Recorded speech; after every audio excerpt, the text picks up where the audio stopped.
I don't know. Okay, welcome everybody to back in open session.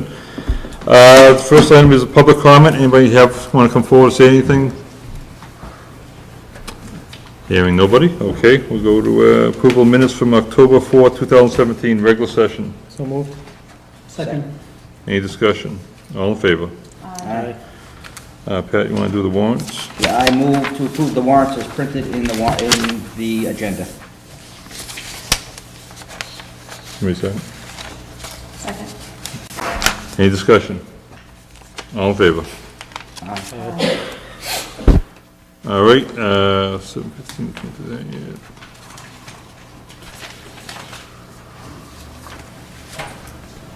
New business, we'll start with that, I guess. Transient vendor license for Lutheran Church to sell Christmas trees, we're not gonna do that? Yep. Okay. Adam and I are here. Oh, okay, I'm sorry, so, It's not a hearing, so you can pull them up. oh, okay. Adam, how you doing? Thank you for having me. My name is Adam Bernard. I'm with the Central Mass Regional Planning Commission. I'm here to talk to you about the draft for your hazard mitigation plan. I'm going to run through a quick slideshow, talk to you a little bit about what a hazard mitigation plan is, the planning process, and what the next steps are going to be. Excuse me 1 second. Anita, can you see if we're live, please? Because we're not on the TV. Thank you. Absolutely, Chris. That's October 4th. Chris, it's October 4th. I know it's in the meeting.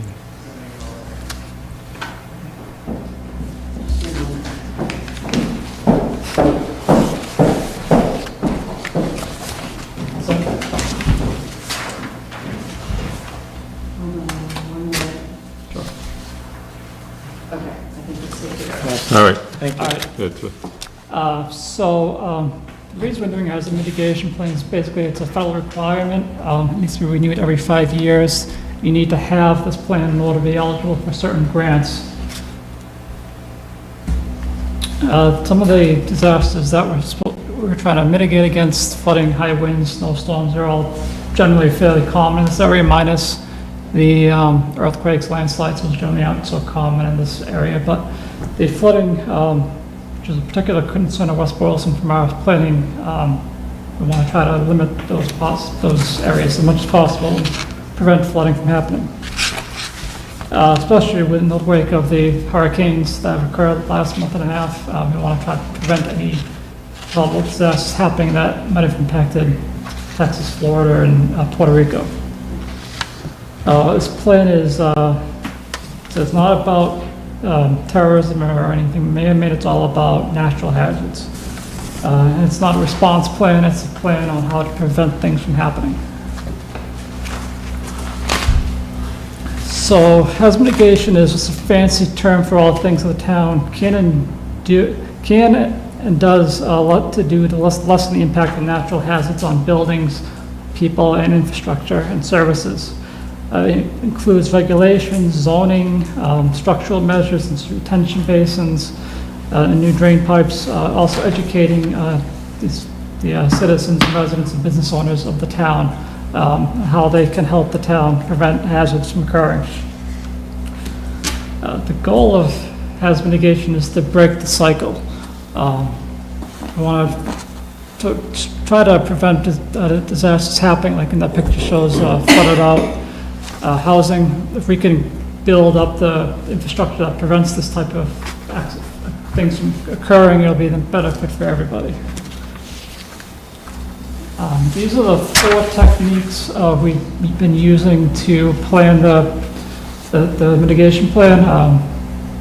Structure, infrastructure projects, preparedness and coordination, education, awareness programs, and local plans and regulations. So the first one, structure, infrastructure. These are often the most expensive, but often have a major impact. Building elevation of roadways, if they flood regularly, flood-proofing culverts and catch basins, elevating utilities, storm shutters, less of an issue in this area, but hurricane bootstraps will help.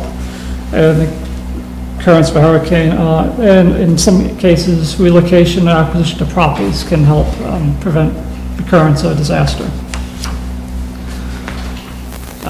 Some of the preparedness response, National Flood Insurance Program. It's a national program that usually requires property owners in flood zones to have insurance. Evacuation plan, which CMRPC has done recently. Education awareness, there's all sorts of information on the websites. Also FEMA and MEMA do have various brochures that can be distributed, and they can help in ways to market outreach to education purposes for mitigation.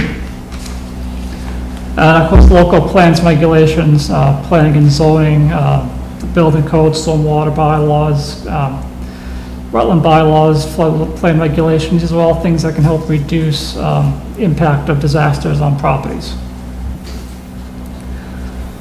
So the planning process, CMRPC has been leading the planning, but it's really been a number of town officials that have been important in getting West Boylston specific information, since I'm not from West Boylston, so I don't know the town, but police chief, fire chief, highway department, they've all played an important impact in our planning process. They've been very helpful. So part of the development of the plan is to identify critical facilities, identify the hazards, and mapping these all in some maps that we're going to be having online as soon as tomorrow. Stuff that we're talking about today is the public feedback portion. We need to get input from you people and people that are in town. We need you live in town, you know the town. If you see areas that need help, we need to know about, otherwise they'll go missed. So identifying critical facilities, such as dams in the area. This building is a critical infrastructure, police and fire station. These were all identified throughout the planning process. We've also been doing some mapping. That's a federal program that maps the floodplain area, and it's a big portion of town lies in the floodplain area and has impacted by floodplain. This is a map of earthquakes. We don't think about earthquakes that much, but as you can see, those are all the earthquakes of magnitude 1 or higher since 1990. Nothing specific in West Boylston, but we are surrounded by earthquakes and we are near a fault line, so these could have impacts in the area. So some of these are the local identified hazards. You probably can't see the map all that well, but some of the major areas that were noted in the planning process in the team meeting was flooding along West Boylston Street, flooding at Middlebrook Drive, flooding and drainage at Route 12 and Route 110. Flooding was really the big issue from what the planning team said. It's also been microbursts in the area, brush fires in DCR land. These things are we need to try to limit if possible, and some of the mitigation strategies will address these hazards. There was a public survey that was out over the summer. It is still live on CMRPC's website, so anybody is welcome to take it. We did have 26 respondents in the survey over the summer. Most respondents were concerned about snowstorms in the area and making sure roads are clear, making sure power lines stay active and power stays on.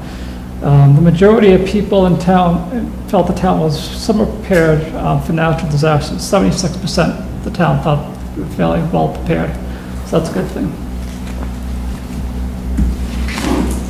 Well, these are some of the existing mitigation measures. The comprehensive emergency management plan, the state building code, various flood prevention techniques, street sweeping. It's pretty basic, but it really keeps silt from building up in the drainage and the catch basins and making sure that rainwater flooding is pulled away from the streets.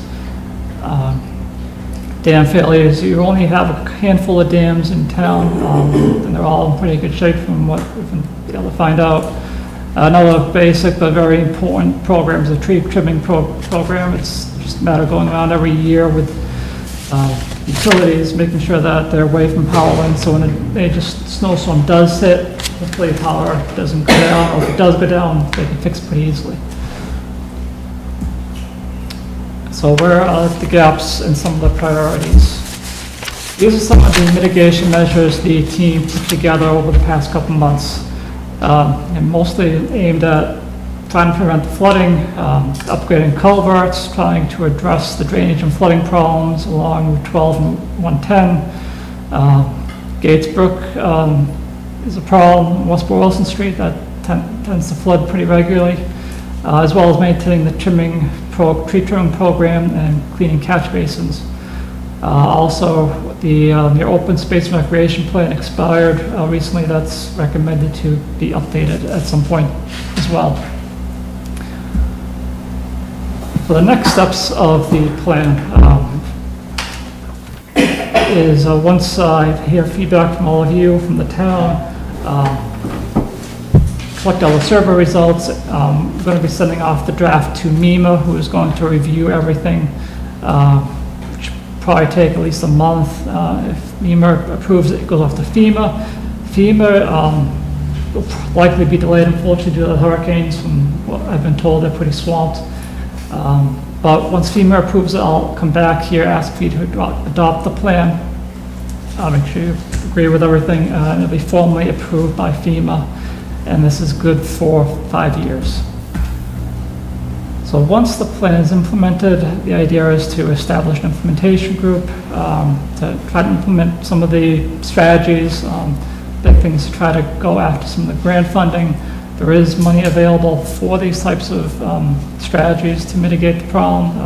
It's competitive grants for the most part, but they are available, and it's good to try to address any problems you might have in town through those grants. The draft plan will be available on the CMRPC website. We posted tomorrow morning. Everyone's welcome to make comments, send comments to me,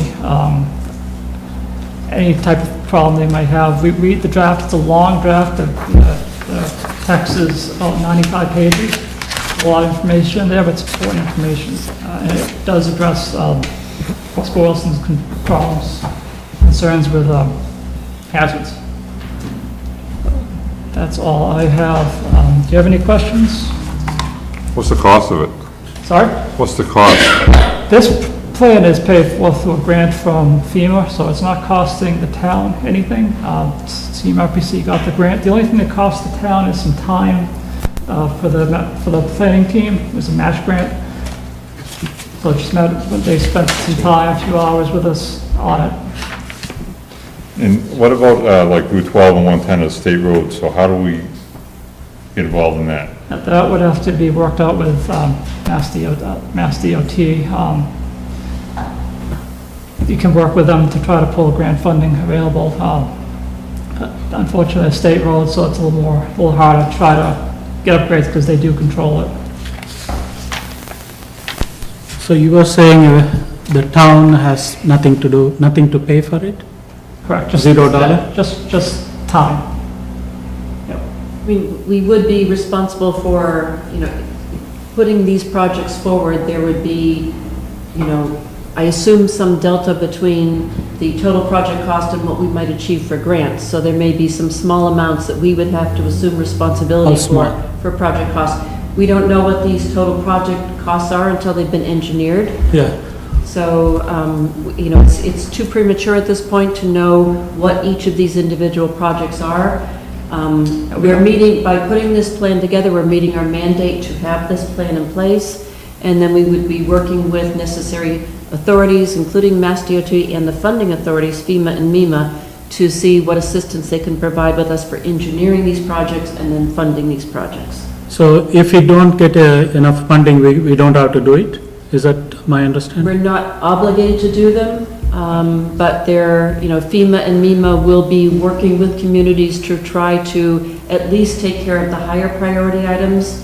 When we know that we have flooding areas that could have, liability, huge impact on transportation, et cetera, those are going to be items that they'll probably be more interested in moving ahead with us more quickly than others. Thank you.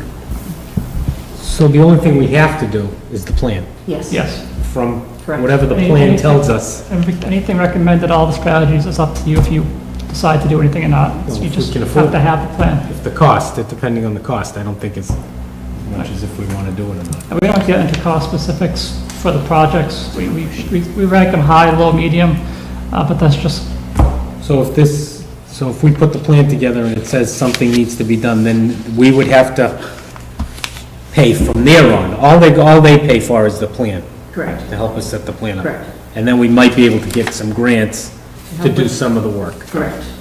First, we'd need to get the design done, So we'd have to pay for the engineering, whatever it may be. or get a grant to help pay for the engineering. And then, most projects would likely be a two-phase approach.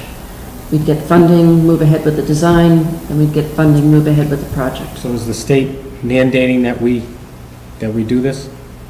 Or who is- This is mandated by FEMA, Who is mandating that that every we city have and this plan town in place, comes up with a plan? yes. And are we paying any for the CMRPC to do the study?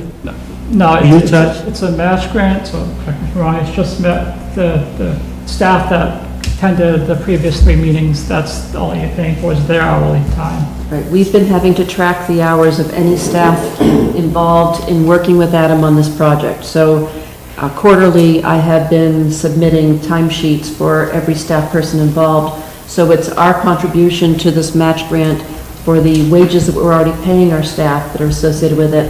That's the only expense we've had to date.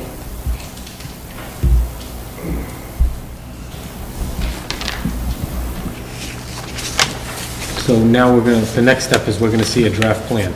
Correct. Yep, the draft plan, I'll post the draft plan on our website tomorrow when I get into the office. Yep, it'll be up by 9. Request all comments in by November 2nd, that way there's a deadline and we can get the next step going. I do encourage comments, any comments, questions, very helpful for us. It's your town, you know the town better than anything. You wanna go to the next step, November 2nd?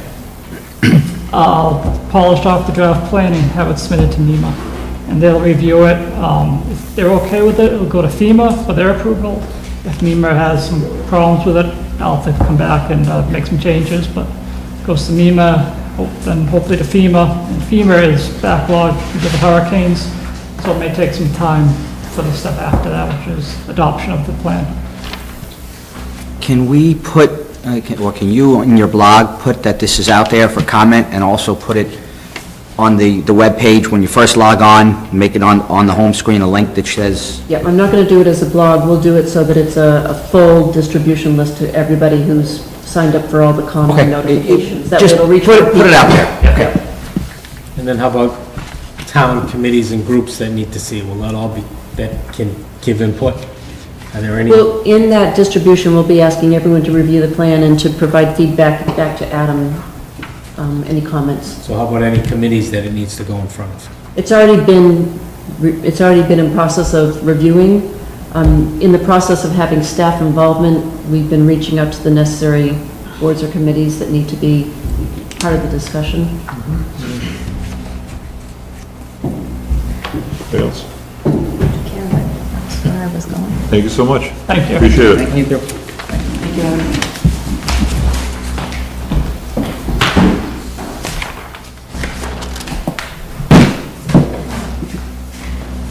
Colleen, want to come forward?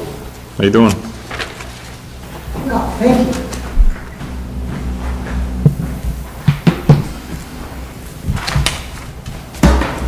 So basically, I'm here today, Why don't you just introduce yourself to I everybody? knew you were going to say that. Okay, so Colleen Abrams, Wachusett Greenways, Holden resident, but basically my trap line goes from Sterling to Barry back.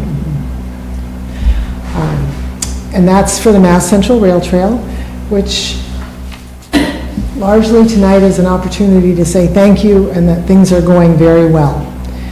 The first is a thank you for our birthday party, and thank you for being the first location where the Mass Central Trail opened and where we were able to celebrate 20 years. And it was fun. We had birthday cakes. We had 20 plus 3 to grow on. We had ribbon cutters. We had ended up with 20 ribbon cutters just by some wonderful chance. And thank you to Mr. Hadley and to Anita Shipers for being present. That was wonderful. We were very well represented, and we changed to a Sunday, so We apologize for that, but thank you for coming anyway. The weather was good. Lovely day. Other than that, the maintenance of the trail is going very well, and particularly in West Boylston. Your DPW has been doing a wonderful job of their part with the mowing and larger repairs. And we've been working on cutting dead trees. We've been doing that almost continuously for close to 2 years, and there's still more dead trees. So, we're pretty much sticking to those that would fall on the trail. So far, the only one that's fallen was actually a live tree that we never would have cut, but that was a really big hemlock. So we just have to hope that none of those come down at the wrong time. Otherwise, I feel like, the amenities on the trail, all of that is going well. We had a wonderful partnership with the fire department and with Lou Evangelitis' crew from the Worcester County Jail, who painted the fire training cars. I got to see that there's really fire training in there. It's pretty cool. Everybody worked super well together, and I feel like we've cleaned up all around them, so it's not just the painting, but they're more aesthetically pleasing, and we intend to take care in maintaining the area around them. So that's all good.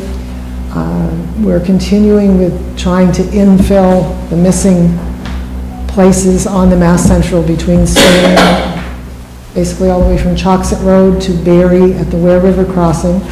We've done about 20 miles, still have close to 10 miles to do, so there's some more infill.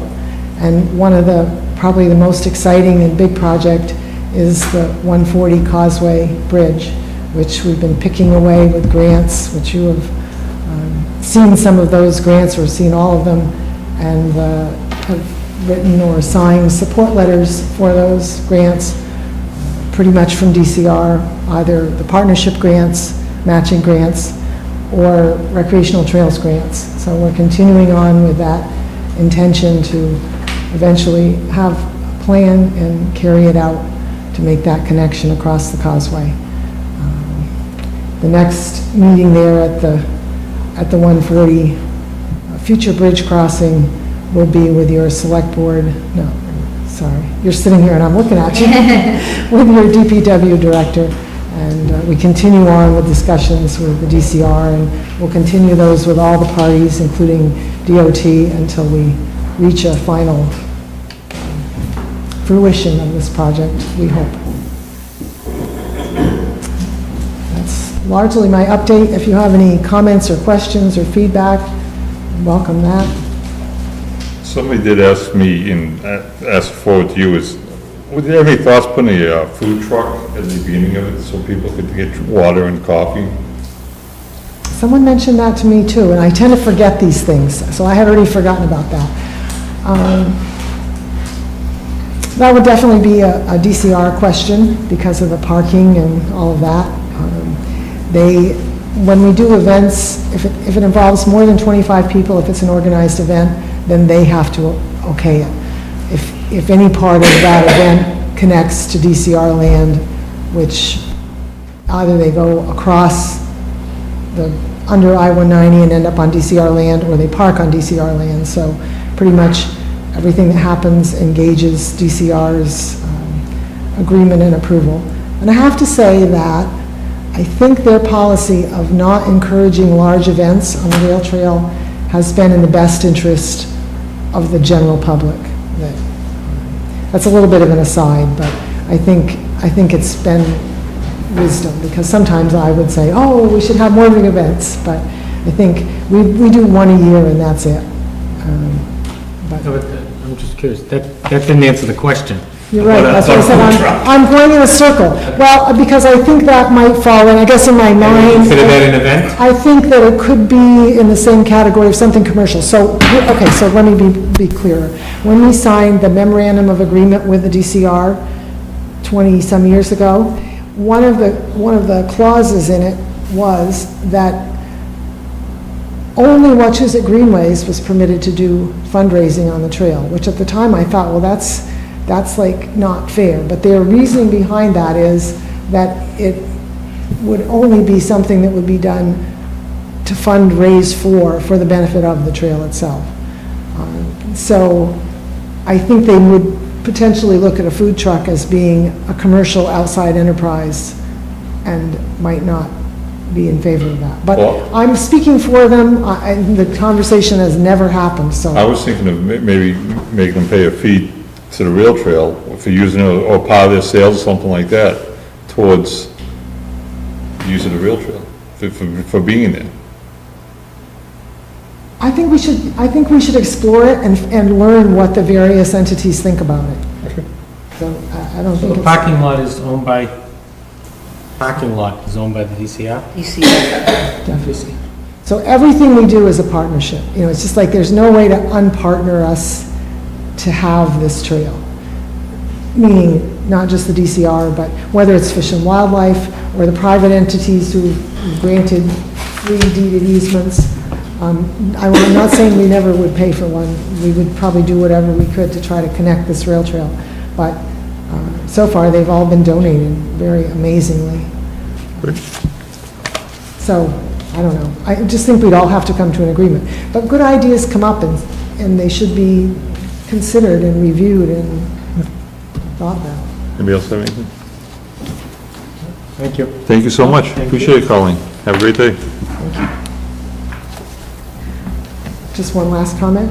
Okay. I wanted to tell you that when we were finishing up cutting the other day, a group of probably 50 people came through, and they were from a program like Seven Hills. That's not the name of it, but they came from something like Seven Hills, and they were just running and having a wonderful time. And as soon as they cleared, shortly after that, Worcester Academy girls track team came barreling through.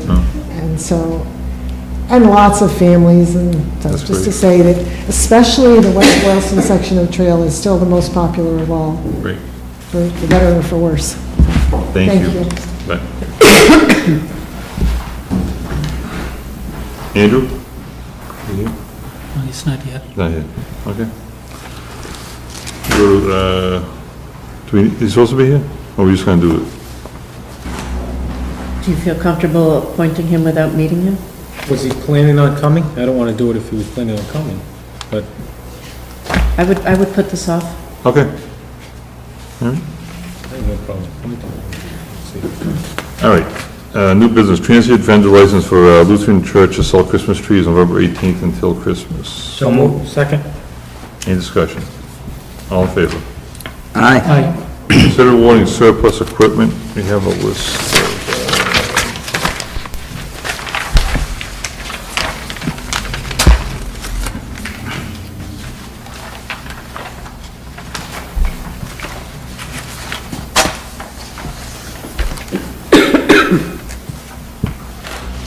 anybody have any issues? Is this the only, What? is it the only the car or everything? Well, It's these, I think it's these items. Everything. Yeah. Is it just these 4 items? Yeah, it's actually, for the fire alarm box, we had one bid that came from Jack Chandler for $252, and for the Toyota Sienna, we had 2 bids. The high bid was $800 from Greg Hamill of West Boylston, and both the fire chief and the police chief recommend that we accept the bids. So the item 2 and 3 are not, We didn't receive any bids on those, correct? so that will be stay there. Exactly.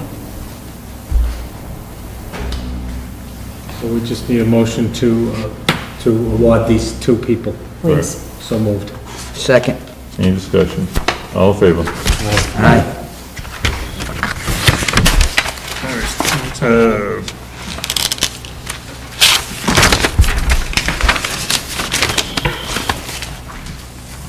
Consider approving the hiring of Brittany Blaney for the position of access coordinator effective October 19, 2017 at a rate of $17.50 per hour. And Mr. Chairman? Yes. I think we're going to pass over this for tonight. I was speaking to Mr. Ruccio, who is chair of the PEG board, and he was suggesting that it would be better if we put this on the November 1st. Very good. Consider approving plan to reduce energy use as. Before We the- already did this one. As prepared, oh, I'm sorry, as prepared by CMRPC. So this is what he just presented us? No, this is, This is the energy plan, I'm sorry. this is the hard to read. Yeah, that's what we have to have Mr. Richard read that. I have it on the computer. Okay. So, Mr. Chairman, what we're talking about tonight is the very last piece of the 5 components of eligibility so that we can apply for green community status at the end of the month.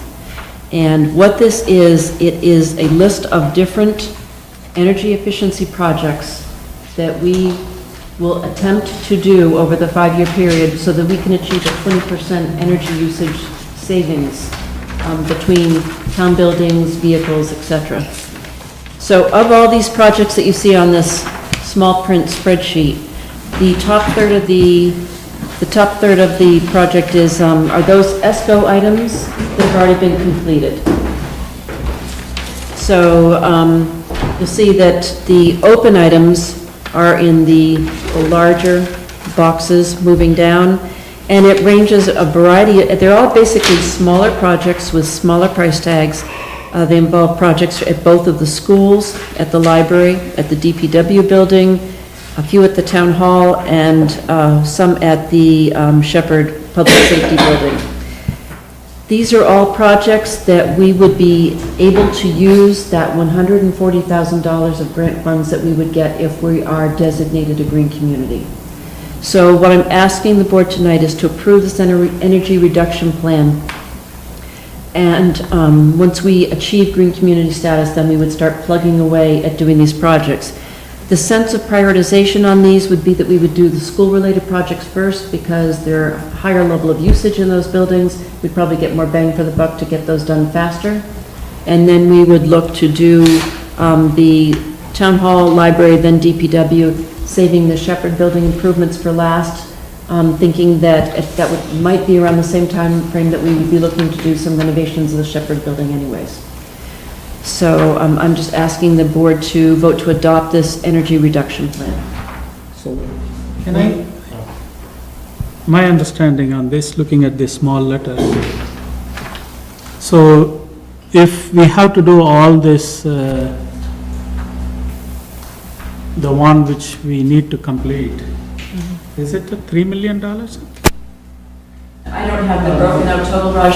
All of it included the almost 500,000 of what we've already completed for the ESCO plan. Yeah.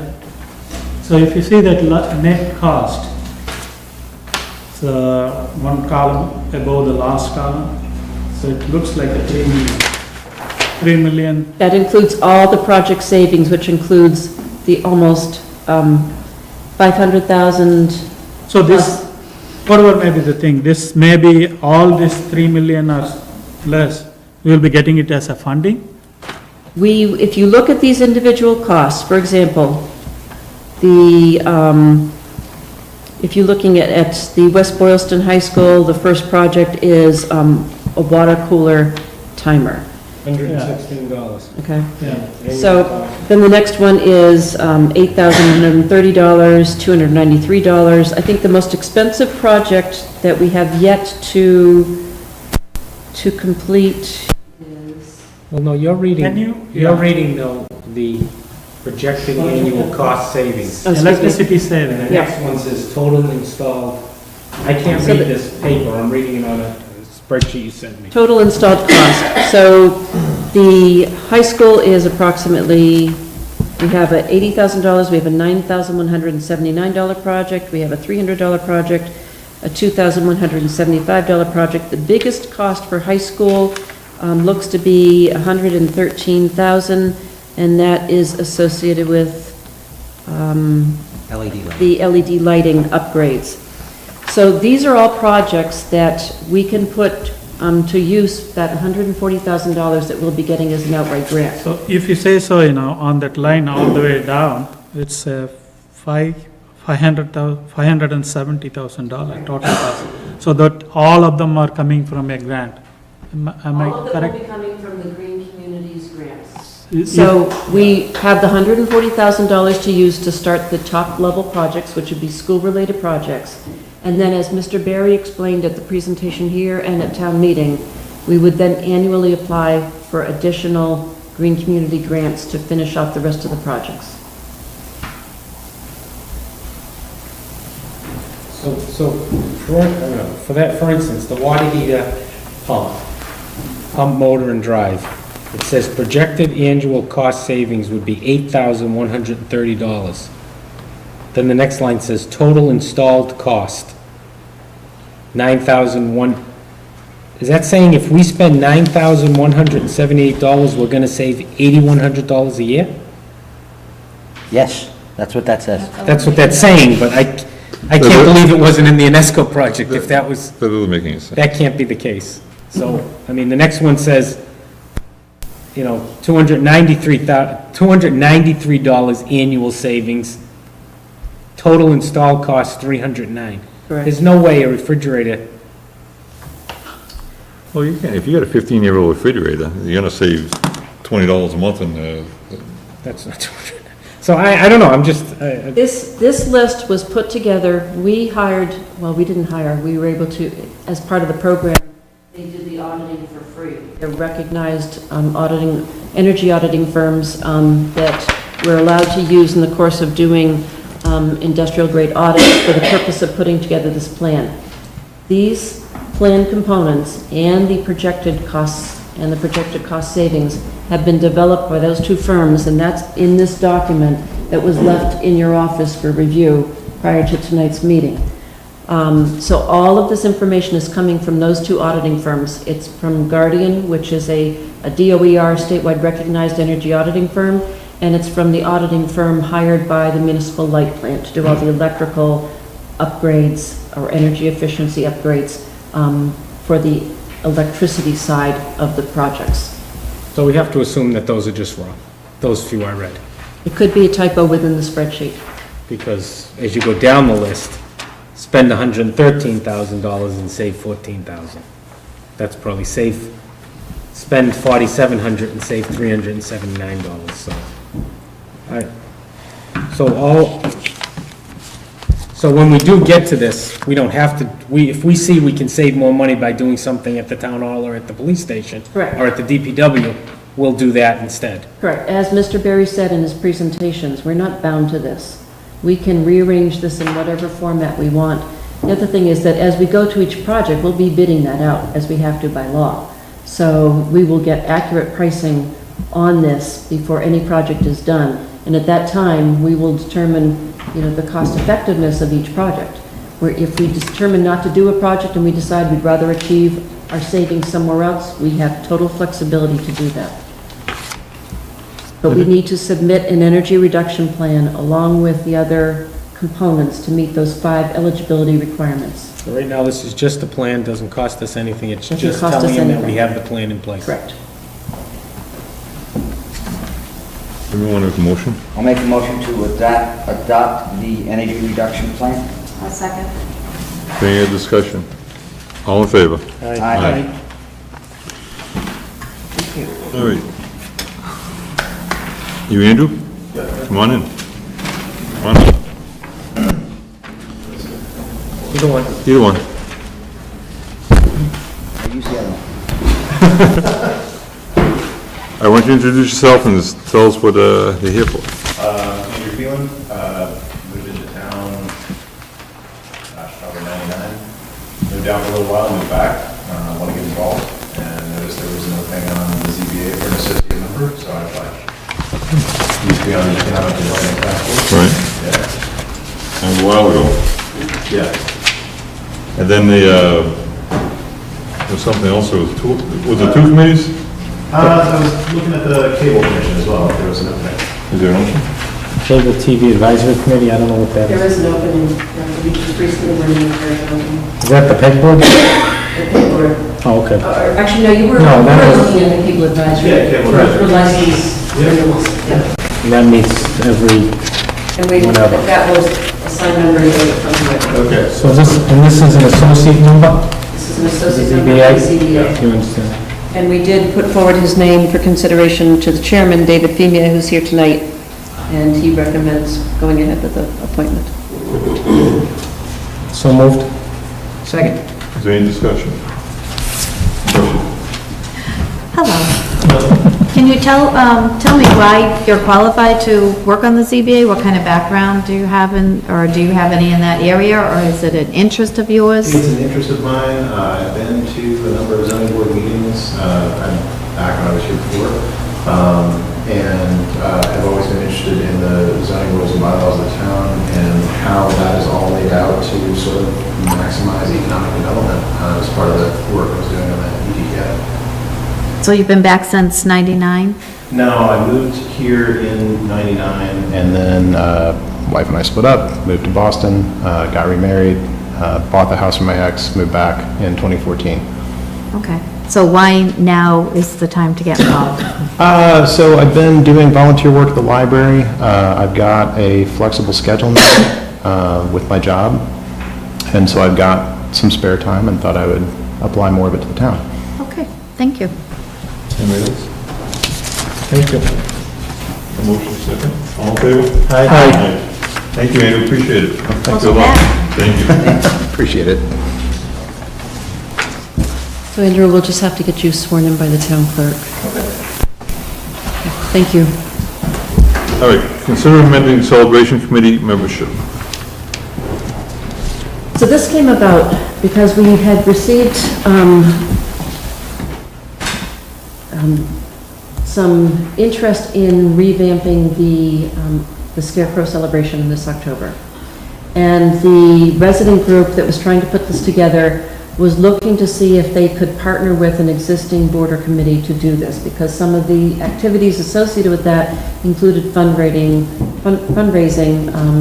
raffles, that type of thing, which the regulations require that you work with a nonprofit group to do that.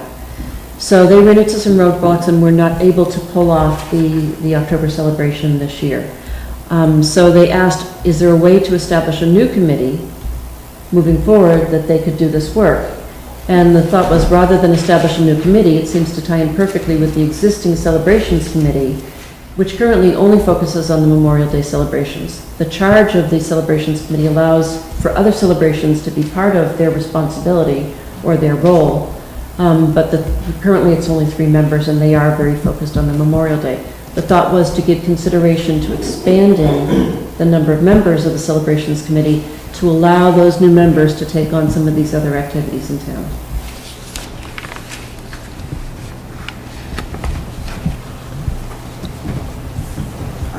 Can I? So what are they doing at the Memorial Day? What kind of activities? This committee particularly? Celebrations committee works to put on the short parade, the activities that actually take place at the cemetery itself, and then they coordinate with the It's a Celebration Committee, which is not a town committee, regarding fireworks, etc. So It's a Celebration Committee is not a town It is committee. not a town committee. So speaking of that, It's a Celebration Committee, I do need to be, I need to ask you a question on that. It's a Celebration Committee uses the town electric poles, and then they make a revenue on it. They use the municipal light plant. Municipal light plants. Through an agreement with the municipal light plant, which is not something that we have. So it's not a town property. Light plant, the light poles are not owned by the town, they're owned by the municipal light plant. Okay. So there's a celebration committee, and it's a celebration committee? Yes. Yes. It's a They are- celebration, it's a 501c3, but it's not associated with the town. Okay. I mean, it is. So This is the town's, just This a particular three-member, committee. three-member An committee. existing town committee, which has solely been focusing on Memorial Day celebrations.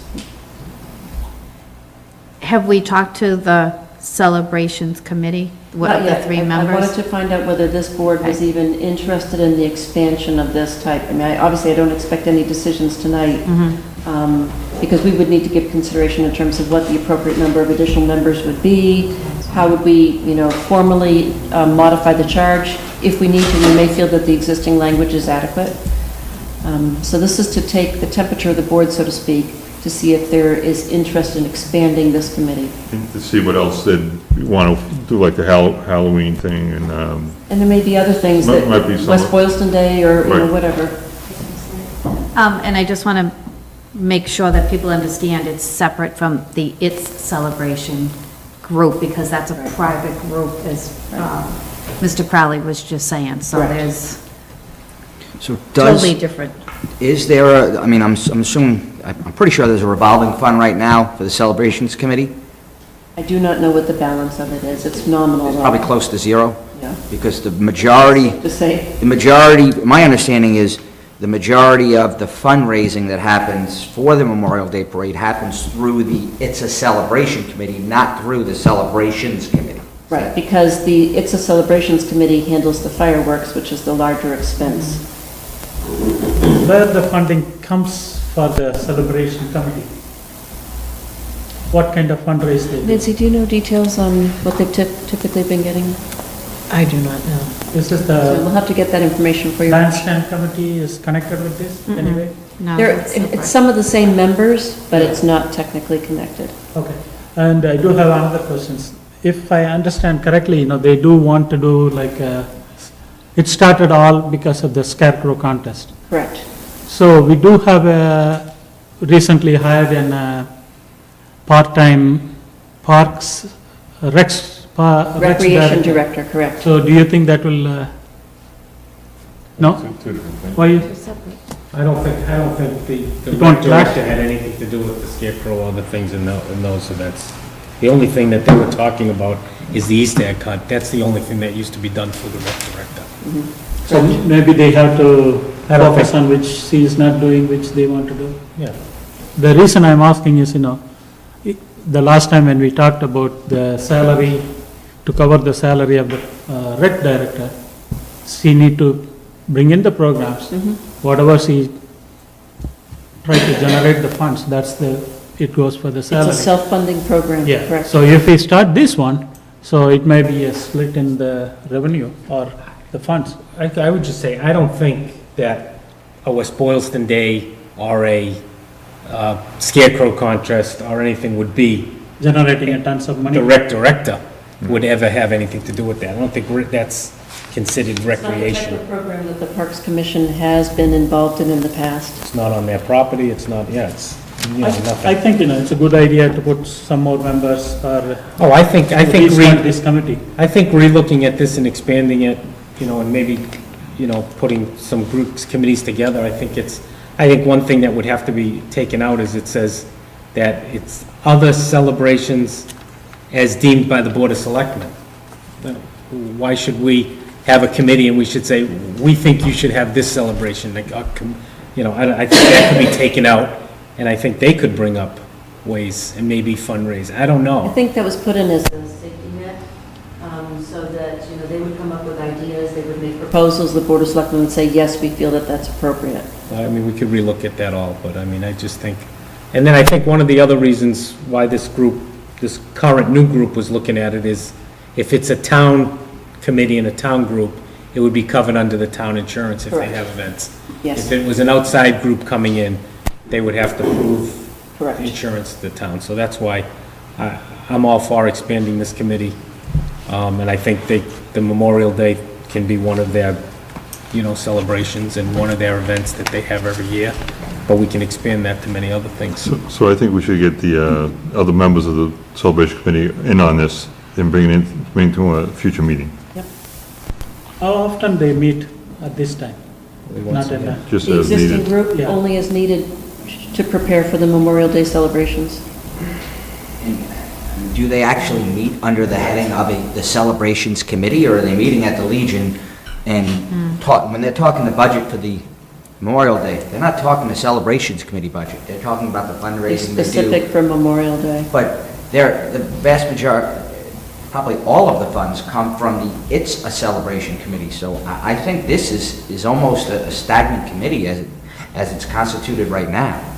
They do coordinate the Memorial Day celebration. I mean, I know that, Jack works, quite hard on doing all the final organization before the event takes place. But if the Celebrations Committee didn't exist, he'd still be doing that through the It's a Celebrations Committee. That's probably true. Well, we've had the Memorial Day though for many years before it's a celebration, so how was it funded then? Did we used to put money into this every year? Did we used to put $1,000 or something into this in the budget? I think we did. We did, Yeah. and that's how it all began, because we're going through cutting the budget, we needed money, we cut the budget, and that's when former Selectman Kevin McCormick began the committee, because he wanted to make sure that there was money there for the Memorial Day. So I think expanding this is a great idea. I mean, I don't think it would hurt anything. I think the Memorial Day group can still go. I mean, would have to figure out how they're gonna be funded for events. They could be funded by charging a fee to come to whatever event they have. Okay, so we'll start talking with the people involved and bring this back before the board. Is there any funds at this current time available for that committee? Celebration. There's nothing Nothing, budgeted in the zero. operating budget, no. We don't know if there's anything in the revolving account. Evolving account. You know, as Pat pointed out, I'm sure that what they pulled together is pretty much expended at the end of each celebration. Okay, thank you. All right, vote to consent with M. Croc's dog hearing decision. Everybody get a copy of the dog hearing? Make a motion to approve the decision, I guess is it, what do we have to call it? Actually, Mr. Chairman, would you like to go through a little? Okay, good. I'll second the motion just for discussion. Okay, good. All right, thank you. So, you know, it's, thankfully, we do not have many situations where we have to go through dog hearings and take this formal action. But this is one time that we did have a situation where there is a dog in town that lives on Helen Drive that has recently been involved in 2 attacks. It also has a history of causing similar incidents over the past 5 years or so. So in this instance, on September 22nd, we had a resident in town, Ms. Sarah Nunemacher, who's here this evening. She and her dog were attacked early morning on September 22nd, and she ended up being bit by this dog in question. And unfortunately had to undergo a series of rabies vaccinations, et cetera, because of this. The dog in question was not vaccinated, was not current in its rabies vaccination, was not licensed in the town. So as a result of Mrs. Nunemacher's formal complaint, which was very appropriate, I held a dog hearing on October 11th, at which she was present, as well as the father of the dog owner, the sister of the dog owner, and the brother-in-law of the dog owner, who they say, the sister and the brother-in-law say that they're now taking over responsibility for the dog because the dog owner is no longer able to physically care for the dog the way he had before. So in this instance, at the end of each dog hearing, I put together a set of recommendations based on what the requirements of state law dictate. And in this instance, it became very obvious through the course of the hearing and reviewing the information presented that this is a dog that definitely has a dangerous behavior. And as such, the law dictates the types of activity that we can take to control that dangerous behavior. We are not able to dictate that the dog be removed from town. Instead, we have to either make very clear orders regarding the confinement of the dog while it remains in town, or if it's an extreme case, we have the ability to have the order be euthanization of the dog.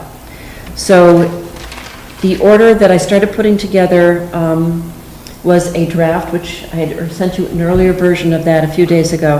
However, on the evening of town meeting, October 16th, the second recent attack occurred, and the same dog escaped from the house again and attacked again a neighbor from that same neighborhood.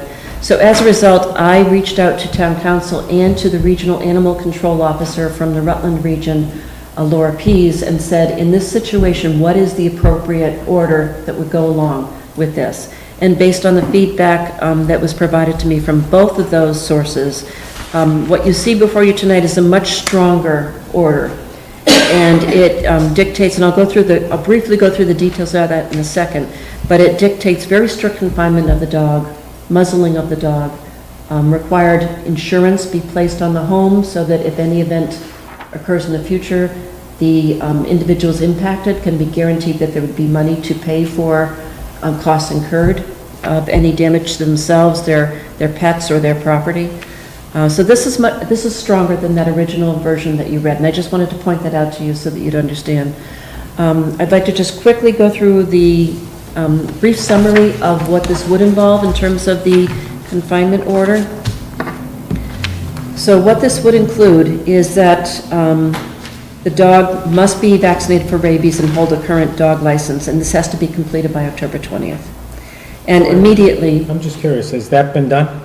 the It says dog... on it before October 20th. Yep, it's, according to the older Mr. Cox, the dog has been vaccinated. I do not have proof yet from the town clerk's office that the license has been issued.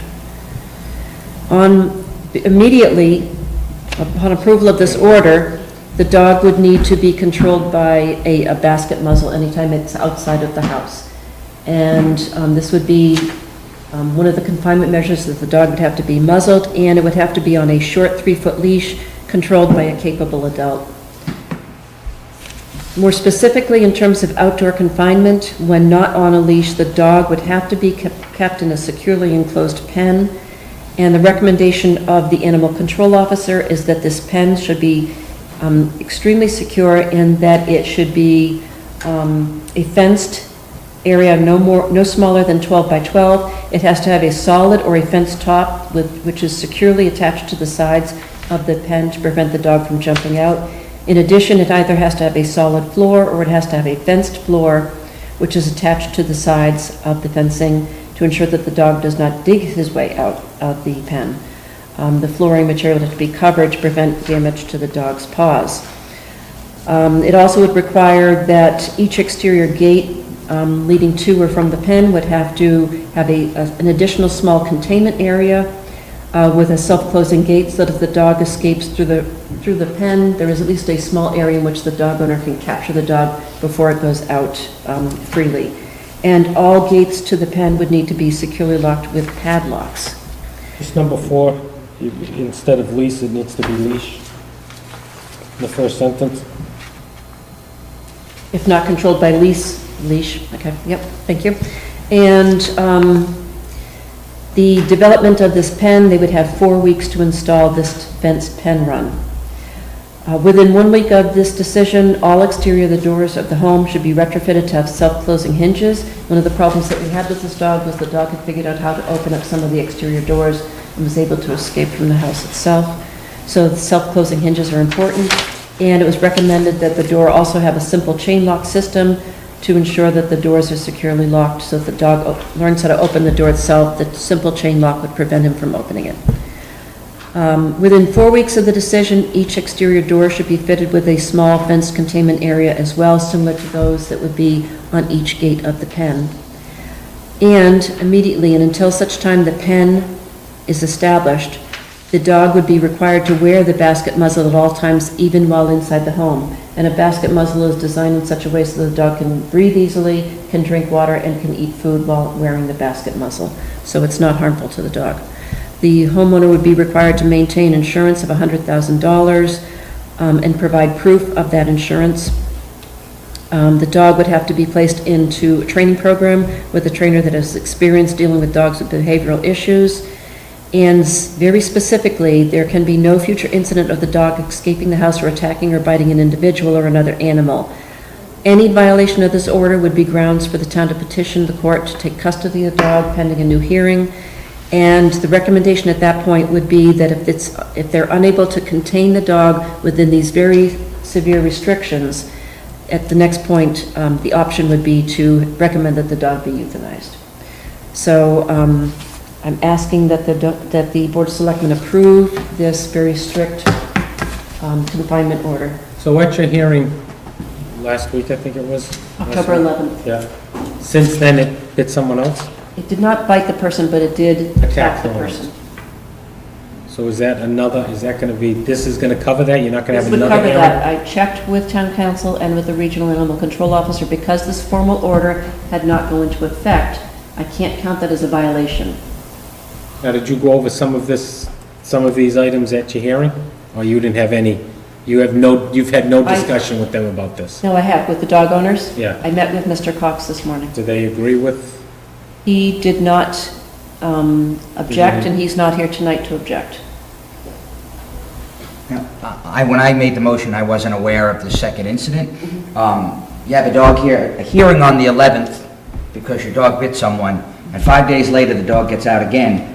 My concern is what happens if, okay, I don't know if it's me and I'm in trouble, I'm gonna, try to control my dog for, at least a week.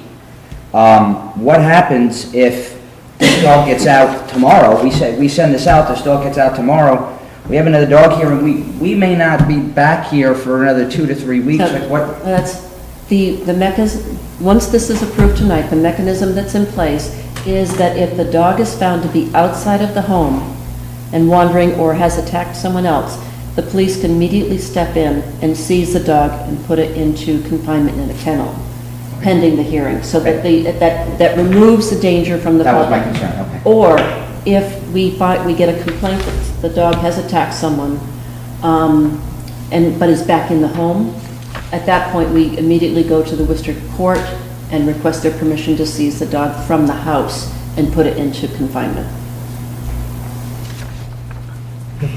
So until we vote on it, that cannot happen? Correct. Right? I mean, the police have the ability, if there's a severe public safety issue with the Okay, dog, they have the ability to step in. Okay.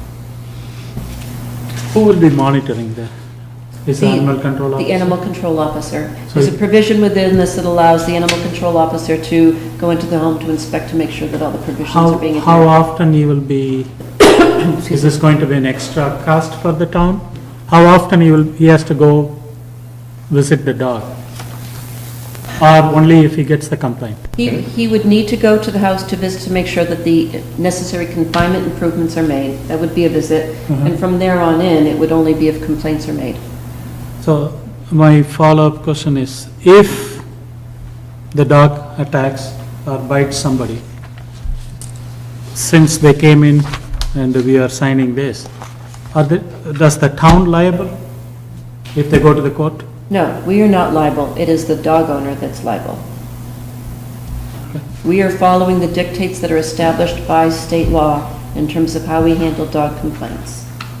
Right, we could give this to them tomorrow and they could file an appeal in Worcester Court. Correct. And the court could say, we're gonna let this stay. I don't know what they can say.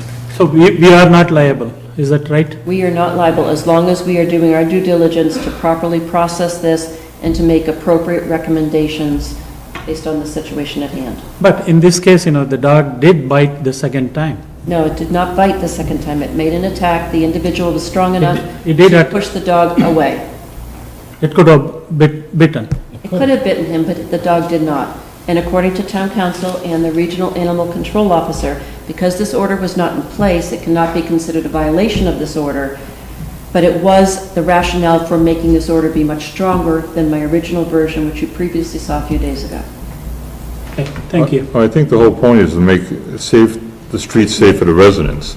So this is why we need to sign this and do as much as we humanly possibly can. And then if something needs to be done from there, we'll go forward from there. But this is what we need to do right now to protect the residents of the town. No, my only concern is, if you sign this, are we liable? That's all my concern. So, thank you. So Anita, if we pass this goes out tomorrow morning, signed Correct. receipt or something? Yeah, and So Mr. if- Cox is aware that this would be delivered by hand by a police officer tomorrow. Tomorrow, okay, so it'll go to immediate effect. So let's say on one of these on or before October 25th, if they don't get it done, they're in violation. It would be, and that would be cause for us to bring them back to a hearing. Okay, Yep. okay, just wanted to make sure people. Well, number 2 is immediate. I mean, they have another day to do number 2. And the dog's already being muzzled supposedly, according to Number Mr. 2 is Cox. to get a license The and to vaccine, vaccine. the license, yeah. So, I was, yeah, that and the insurance, I was yeah, that's just, the 20th. That's the 20th. I mean, okay. Now, the owner does have the ability on their own to say, this is something we cannot achieve, and they can choose to have the dog be placed somewhere outside of the town. We cannot dictate that, but the dog owner can choose to surrender the dog to someone else. And like I said, it's the town's worrying about keeping the residents safe. What the homeowner does is up to them. All right, do we have any discussion? All in favor? Aye. Okay, thank you.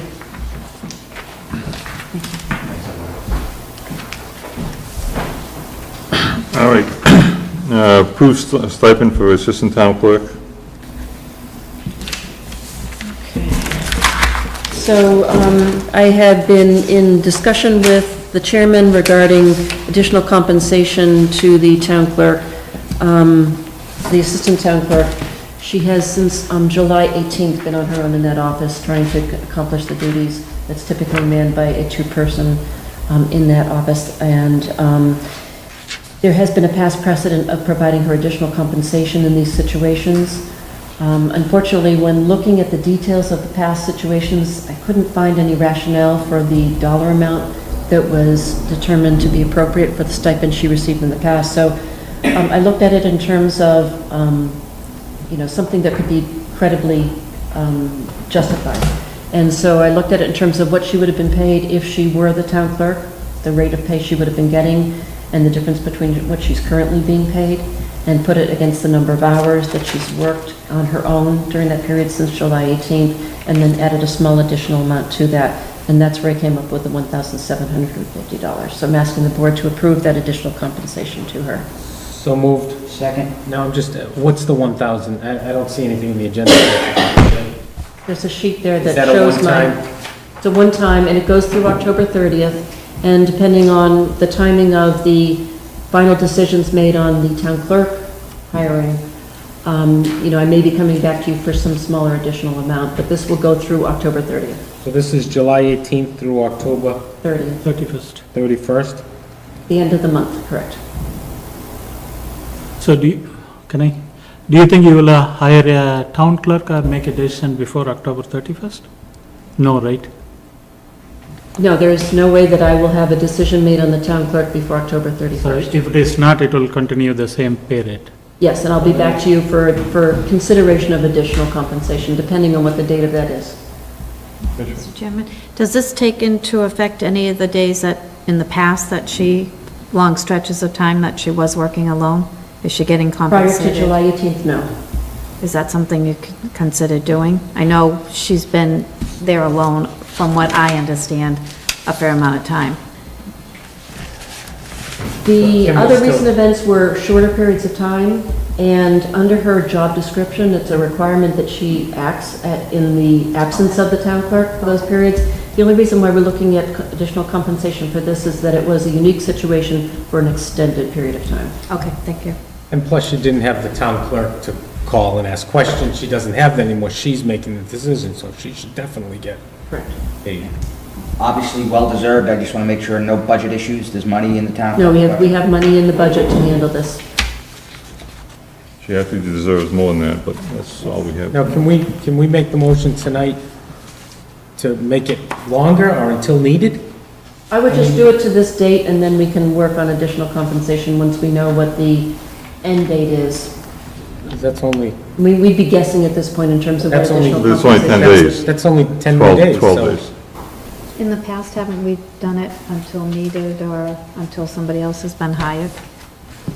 That's what I thought. I mean, because that's only 10 days. Yeah. And we know for sure we're not going to have it done in 10 days. I'm expecting that I would know where we stand by November 15th. So you want to go till November 15th? That's up to the board. I mean, I've spoken to the assistant town clerk about this. She's fine with this amount. She understands there may be additional compensation provided later, depending on what the final date is that we get that office back to a two-person office. So, I mean, this is why I'm putting this before you now, and, she understands that I may be coming back to you later for additional compensation, and she was fine with that. So October 31st, we have a next meeting, is the next day after that. Isn't it? I believe, November 1st. yes. Yeah, we can do that. All right. You're good with that? All right, so, we had a motion second, all in favor? Aye. All right, town clerk hiring update. Okay, thank you. So I did want to let the board know where we stand in terms of that process. According with the personnel bylaw, we advertise the position in-house, and then, as necessary, we put an outside application out for the public to submit resumes and applications. So we had one in-house candidate, the assistant town clerk, and with the help of Larry Chisholm, the chairman of the personnel board, we interviewed the assistant town clerk the other day, And based on discussion that Larry and I have had after the fact of that application, we've determined that we should go out and do additional seeking of applications outside. And the assistant town clerk would remain in consideration for the position along with any qualified outside candidates that come forward. The position is being advertised. It will be a position that people can apply for until filled. But as I mentioned before, I anticipate that I probably have a recommendation to bring back to the board for your November 15th meeting. Anita, as I told you in the past, I think there's a mistake not hiring her for the full-time town clerk. She's been doing it for 10 years. She certainly deserves the job. And you and I disagreed on this. We did. I think that she should get the job myself, and she certainly deserves it. Mr. Chairman? I agree with Mr. Hadley, and was not questioning the interview process. Are there certain areas that you felt, and I don't know if you can answer this. I would You prefer can't, not. right? Okay. Leave it to say that there are reasons why we're looking to seek some additional outside applications. So how long will somebody have to apply? Like, are you doing a 1 week? It's You said you- open until filled, but I'm hoping that we would, hoping that when I return from vacation, in November 1st timeframe, I would have a handful of applications that Larry and I can start reviewing and shortlisting. And I'd like to think that I would have a short list of applications to consider along with Elaine's application that second week in November, and hopefully bring back a recommendation for appointment to you all for the November 15th meeting. It may take longer than that, I don't know. Is she aware that you're going? Yes, she has. I've outside? spoken to her about this. If I may. Sure, Les, just introduce yourself. Yes, Larry Chisholm, currently the chair of the Personnel Board Committee, and as Anita had said, we had spoken about this matter, and what I just want to offer for further consideration is that typically, in most organizations, speaking corporate-wise, obviously, it's typically standard operating procedure when you're posting any open position to at least have a number of choices. It's not reflective on any one person that may be considered or not considered, but it's just more so prudent step to make sure that you have done everything you can to make sure that, all considerations have been taken into context before making a final judgment. And in this particular case, it has nothing to do with, Elaine's qualifications or such, but more so making sure that all necessary steps have been taken by the town to make sure that anyone else who is out there, they may have an interest and would be qualified for the position, has an opportunity to apply for the position. No, nothing more, nothing less. From my experience, frankly, it's been a win-win all around for everyone. For the town, obviously, because they're doing what's necessary to make sure that they're putting the best person, in this position. Secondly, for the candidate themselves, because if they are selected, whether it be Elaine or anyone else, those steps that have been taken basically validate that that person has earned that position. And finally, for the most part, I found that in situations like that, you always want to make sure that, not speaking as a lawyer, but obviously sometimes these things may come up depending on certain settings, but this is just a way to cover any potential issues that may come up where bias might be brought up in any other context. So that way, if all efforts are initiated to make sure that every conceivable step has been taken to fill this position, there's no question, regardless of whatever issues may come up or not come up. Does that make sense? No, but I rambled a little. you understand that Sure. she's been assistant town clerk for 10 years, she's been working there for 10 years. Yes. To me, it's a slap in the face by not appointing her as a job, because this is something she's been doing, she has experience, she's been doing it. Certainly. And again, as I indicated, this is not a reflection on her qualifications or non-qualifications, but what I do understand about the town clerk position itself is that it's a very both sensitive and visible position. And when you think of circumstances, I think involving elections and things of that nature and so forth, it's just one of those positions, like in a town accountant. You want to make sure that you have the best possible person for the job, and still, it may very well be that Elaine is that individual. But this is just really more so making sure that all steps have been taken to ensure that the best person, whoever that may be, is assigned to that position, that there's no issues from anyone, whether they're for or against. I do echo Mr. Hadley's comment, Yes. So my understanding in either here or any other government entity, Yes. so you advertise internally, and then you pick a candidate, or you give the job to a person.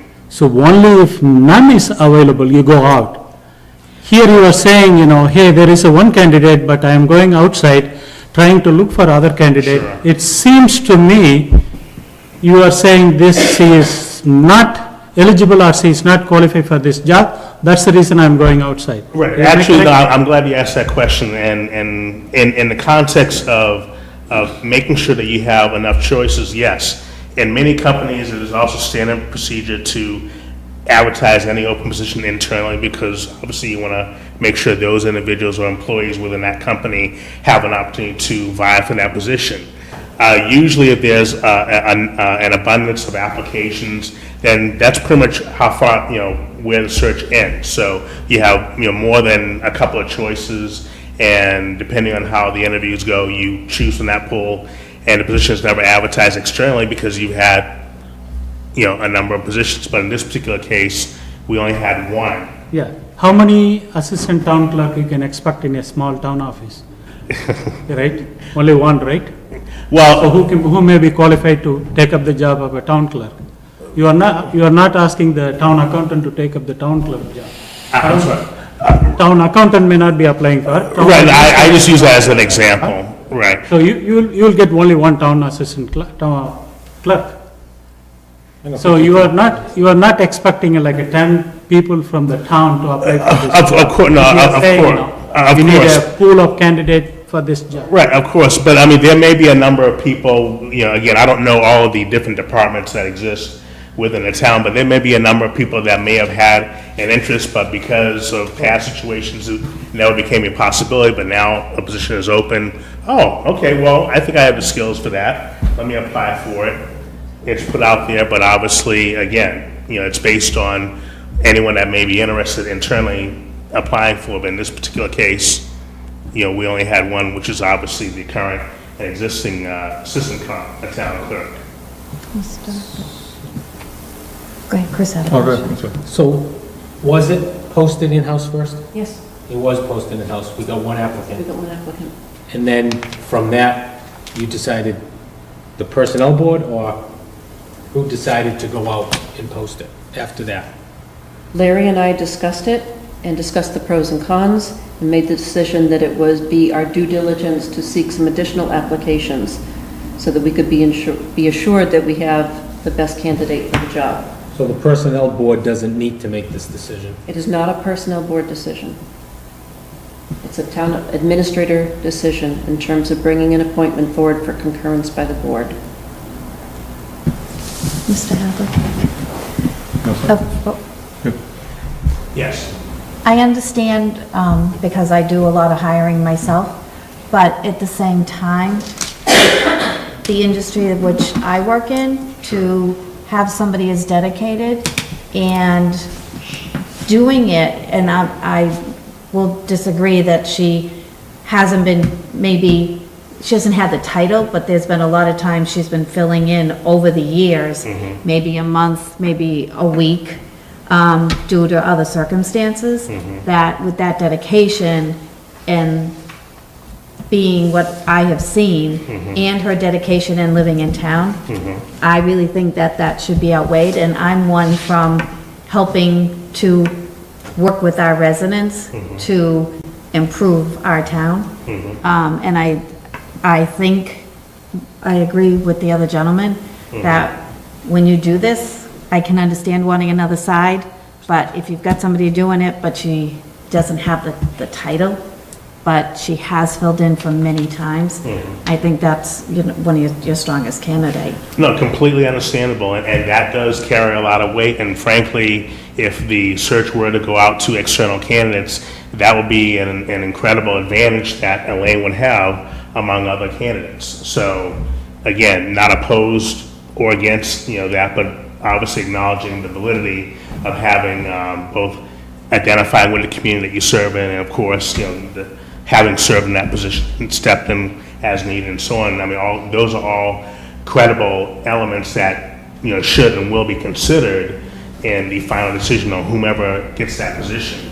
But that being said, again, and I'll just be blunt, I haven't heard anything from the board that would still negate the value in still putting out an external application, see who vies for it. I mean, you may get a flood of applications.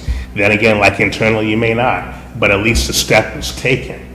So that way, again, I'm just offering my opinion. Yeah, I'm gonna disagree because Sure. anybody who's an assistant out there who sees this and is in this area and looking to grow in their career, they're gonna apply, in my eyes. Okay. Who wouldn't? That's like when I have an assistant and I'm looking for a manager.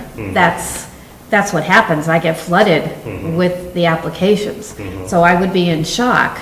Or somebody who's in a smaller town or a larger town that maybe wants less responsibility. So within this, and I don't think these jobs come around a lot, and, you know, tell me if I'm wrong, but And also too, you know, and that may very well be so that there may be a lot of applications for that. And in my experience as well, you know, quantity doesn't necessarily equate to quality. right. But again, that's something that could be a possibility. Yeah, I mean, we can talk about it all night. Sure. We hired the town administrator to run the town. Yes. If this is what she decided to do, I guess our only option today is to talk about it all night, or someone make a motion to overrule what she's doing and just appoint somebody. And I think we're. I'm just here for context. No, I understand that. Well, you're getting the brunt of Sure, it yeah. when, you know, I just want to say that, the town administrator, the town administrator is, we hire her to do this. Sure, And yeah. I'm not saying that I agree or disagree with going on, but, I mean, the only option right now is to let her finish her process and come back and give us her recommendation. And then we can decide what we want to do from there. And what I would say to that is that, you know, thank you for recognizing that it is a town administrator appointment, and I take that responsibility very seriously. I also take very seriously the promise we made to the voters when they changed this from an elected position to an appointed position, that when it came time to appoint the town clerk position, we would look to find the best qualified candidate possible for that role. And that is what I'm doing. And, you know, in the end of this, if it ends up being Elaine, that is wonderful. But what we're doing is assuring the town a fair process in which we are looking to try to find the best candidate to fill this position. And to piggyback on what Chris was saying, absolutely, she has to present us a candidate. She hasn't. If we disagree as a board, we can say, no, we don't want to hire that candidate. And then, you know, I think, so if we're going to be adamant that this job is going to go to Elaine and she recommends Steve, then we can, as a board, vote to say, no, we don't accept your recommendation. But I don't think it would be prudent to say, no, don't stop your search, and we want to hire Elaine now. And I'm sure when she does come forward, she's going to give us her reasons why she's made her decision. Then we will make our decision from there. But I agree, Elaine's doing a great job. She's always done a great job. She's stepped up. I mean, she could have said, no, I just want to be the assistant. I don't want to run the whole office, but she's helping out. Yes. And I'm sure you take that into account when you're looking Absolutely. through this, so. Thank you. Thank you, Larry. Thank you, Phil. You took a lot of the heat from this. Nothing well used to my business. Miscellaneous updates? Do you have any? I think I need it, no? Nothing? Miscellaneous updates, no? Okay. First update, approval of invoices, Ko and Bennett, 5618, police station, $4,667. So moved. Second. Any discussion? All in favor? Aye. Cardinal Construction invoice number 3 for senior center, $4,351. So moved. Second. All in favor? Aye. Invoice number 18 for the police station, $7,479.81. So moved. Second. All in favor? Aye. And RAC Builders invoice number 10 for $189,562. So moved. Second. All in favor? Aye. General update, the police station is done. We are having an open house, October 28th. The public is welcome. We will have a ribbon cutting and, come see what you paid for it because it came out beautiful. What time? 11 a.m. 11 to 1. And there'll be, coffee and refreshments. Coffee. Yeah, sure. And then the, senior center, we are narrowing it down to the, final plans and, hopefully by, well, I don't say, within the next month, we'll have all the final plans and be ready to, start going off the bid, I guess, pretty soon. So we're working on it and that's coming along well. All right, invitation and announcements, parking ban goes into effect November 15th through April 30th. No parking on the streets from midnight to 5 a.m. and also no parking on the streets during daytime hours when it would hamper snow removal efforts. October 28th, like I just said, 11 p.m. open house for the police station. 11 a.m., yeah, 11 p.m. would be a little bit. That'll be the first arrest. That'll be the first resident.